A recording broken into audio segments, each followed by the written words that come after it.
India Pakistan സംഘർഷം അവസാനിപ്പിക്കാൻ മധ്യസ്ഥത വഹിച്ചെന്ന അമേരിക്കൻ പ്രസിഡന്റ് ട്രംപിന്റെ അവകാശത്തെക്കുറിച്ച് പ്രധാനമന്ത്രി നരേന്ദ്രമോദി മൗനം പാലിക്കുകയാണെന്ന് കോൺഗ്രസ്. ഇന്ത്യ പാകിസ്ഥാൻ സംഘർഷത്തിൽ അമേരിക്ക മധ്യസ്ഥത വഹിക്കുന്നതിന് ഇന്ത്യ സമ്മതിച്ചോ എന്ന് വ്യക്തമാക്കണമെന്ന് കോൺഗ്രസ് ജനറൽ സെക്രട്ടറി ജയറാം രമേശ് ആവശ്യപ്പെട്ടു.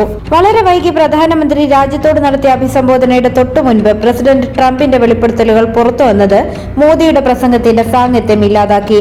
പാകിസ്ഥാനുമായി ചർച്ച നടത്താൻ ഒരു നിഷ്പക്ഷ വേദി ഇന്ത്യ ആവശ്യപ്പെട്ടിരുന്നോ എന്ന് വ്യക്തമാക്കണം.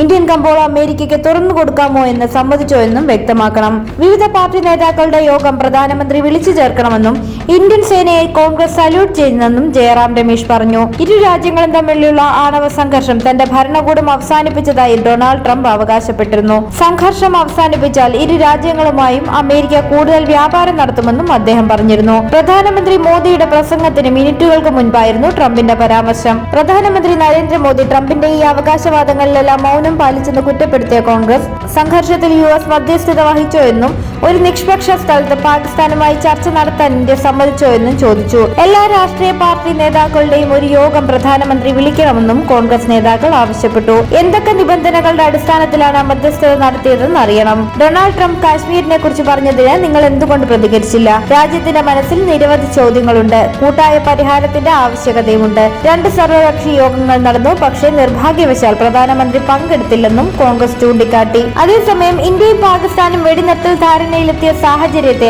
1971 ഇന്ദിരാഗാന്ധിയുടെ കാലഘട്ടവുമായി താരതമ്യം ചെയ്യേണ്ടതില്ലെന്ന് കോൺഗ്രസ് MP ശശി തരൂർ പറഞ്ഞു. അമേരിക്കൻ പ്രസിഡന്റ് ഡൊണാൾഡ് ട്രംപാണ് ഇരു രാജ്യങ്ങളും വെടിനിർത്തൽ ധാരണയിലെത്തിയെന്ന വിവരം ആദ്യമായി പുറത്തുവിട്ടത്. ഇതോടെ അമേരിക്ക ഇന്ത്യൻ ഭരണകൂടത്തിന് മേൽ സമ്മർദ്ദം ചെലുത്തു എന്ന തരത്തിൽ ചർച്ചകൾ ഉയർന്നിരുന്നു. ഇന്ത്യയും പാകിസ്ഥാനും തമ്മിൽ വെടിനിർത്തൽ കൊണ്ടുവരാൻ അമേരിക്ക ഇടപെട്ടത് കോൺഗ്രസ് ഒരു വിഷയമായി ഉന്നയിച്ചിരുന്നു. 1971 സമാന സാഹചര്യം ഉണ്ടായെന്നും അന്ന് ഇന്ദിരാഗാന്ധി അമേരിക്കയ്ക്ക് മുന്നിൽ വഴങ്ങിയില്ലെന്നുമുള്ള ചർച്ചകൾ കോൺഗ്രസ് സജീവമാക്കിയിരുന്നു. ഈ സാഹചര്യത്തിലാണ് തരൂരിന്റെ പ്രതികരണം. 1971 ഇന്ദിരാഗാന്ധിയുടെ നടപടിയിൽ ഇന്ത്യൻ പൗരൻ എന്ന നിലയിൽ താൻ ഒരുപാട് അഭിമാനിക്കുന്നു. നിലവിലെ സാഹചര്യം 1971 നിന്നും വ്യത്യസ്തമാണ്. അന്ന് സ്വാതന്ത്ര്യത്തിന് വേണ്ടിയുള്ള ബംഗ്ലാദേശിന്റെ ധാർമ്മികമായ ഒരു പോരാട്ടമായിരുന്നു നടന്നത്. ബംഗ്ലാദേശിനെ മോചിപ്പിക്കുക എന്നത് ഇന്ത്യയുടെ വ്യക്തമായ ഒരു ലക്ഷ്യമായിരുന്നു. ഇന്ത്യയിലേക്ക് തീവ്രവാദികളെ അയച്ചവരെ പാഠം പഠിപ്പിക്കുക എന്നതാണ് ഇന്നത്തെ പോരാട്ടത്തിന്റെ ലക്ഷ്യം. അതിനുള്ള വില അവർ നൽകിയേ മതിയാകൂ. ആ പാഠം അവരെ പഠിപ്പിച്ചു കഴിഞ്ഞു. അല്ലാതെ ഇത് കൊണ്ടുപോകാൻ ഉദ്ദേശിക്കുന്ന ഒരു യുദ്ധവുമല്ല, തരൂർ പറഞ്ഞു.